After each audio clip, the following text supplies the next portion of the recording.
On this section, this is talking about ratio and pi and circumference. And so just kind of an introduction to circles here. The first thing it talks about is that the radius of a circle is from the center to the outside. So it can go anywhere along the circle, but it's from the center to a point on the outside edge of the circle. The diameter goes from one end of the circle to the other, and it has to pass through the center. So it can be horizontal, it can be vertical, it can be diagonal, as long as it goes through the center and goes from one end of the circle to the other. Now the length of the diameter is twice the length of the radius. So this diameter all the way across is actually 2 radii. The plural for radius is radii. 2 of those put together. So if you know the radius, you can always just find the diameter by multiplying by 2. If you know the diameter, you could always find the radius by dividing by 2. And then the circumference of a circle is the distance all the way around the circle. It's kind of like the perimeter of the circle.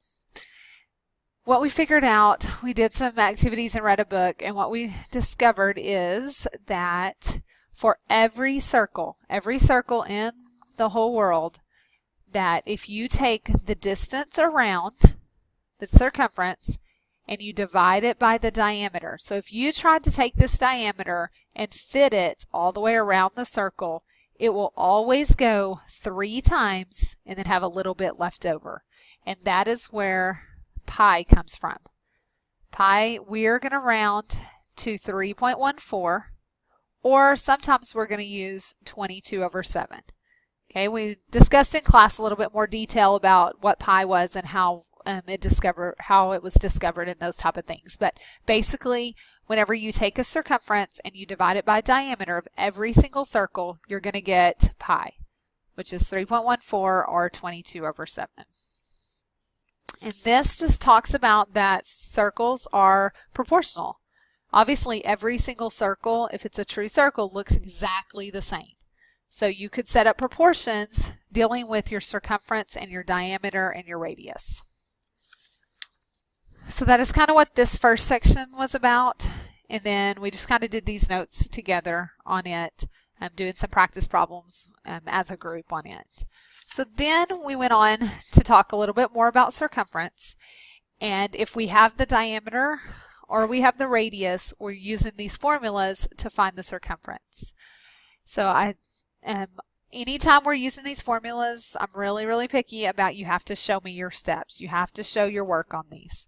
So on this one, if they give you the diameter, then you're going to use this formula right here. And this stands for circumference equals pi times the diameter.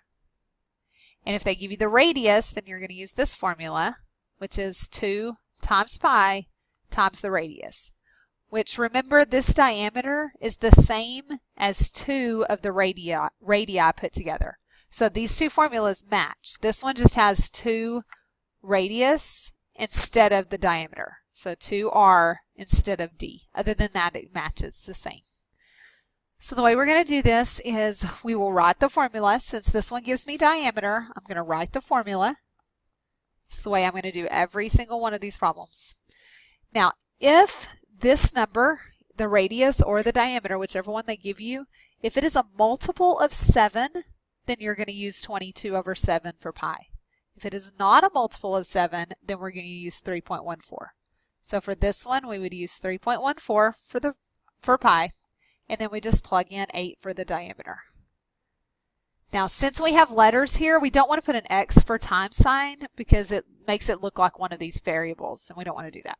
So then I just multiply that together. So 3.14 times 8.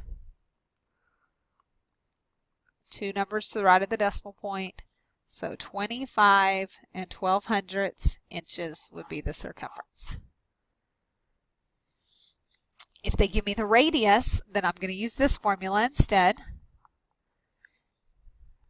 14 is a multiple of 7, so I'm going to plug in 22/7 for pi. Now here's why I'm going to do that. So I still have my 2. Since this is a fraction, I'm going to make these other 2 numbers fractions also. So instead of just putting 1, I'm going to put 2/1, which means the exact same thing. And then for radius, the radius is 14. Instead of just 14, I'm going to put 14 over 1. Now the reason I do that is because now, if you will look here, we can simplify diagonally. Now we can't simplify the 2 and the 22 because they're both on top. But as long as I pick one number on top and one number on bottom, then I can simplify. So I'm going to divide both of these by 7. Okay, there's nothing else I can simplify, so I'm just going to multiply straight across. 2 times 22 is 44, times 2 would be 88. 1 times 1 times 1 is 1. So 88 over 1, which would just be 88. So whenever you have a multiple of 7, the reason we want to do that is because the 7 will cancel out with one of them, and it'll help simplify it. So it makes it a much easier problem than trying to do the decimal like over here. That only works if you have a multiple of 7 as your diameter or your radius. Okay, let's look at a couple of these. So here, this one, they give me diameter. So my formula is going to be pi times diameter.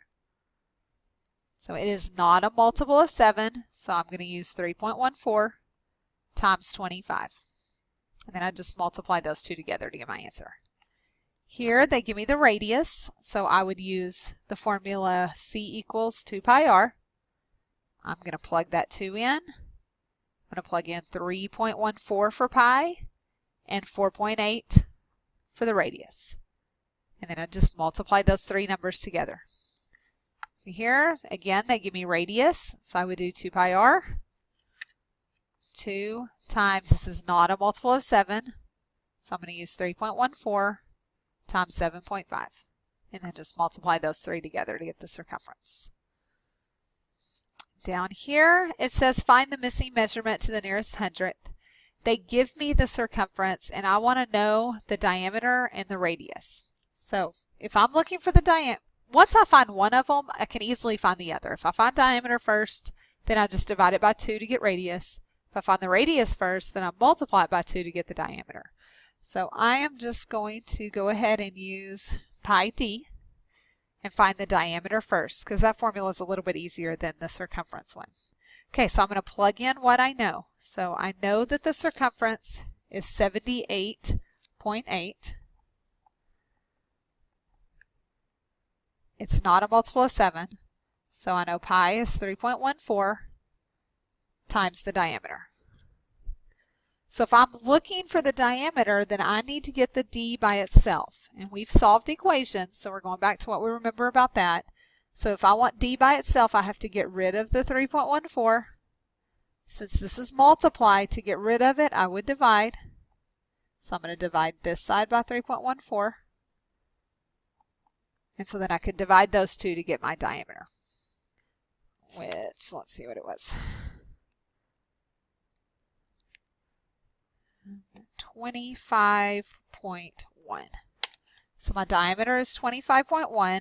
So the radius would be 25.1 divided by 2, which is 12.55. And both of them are in feet.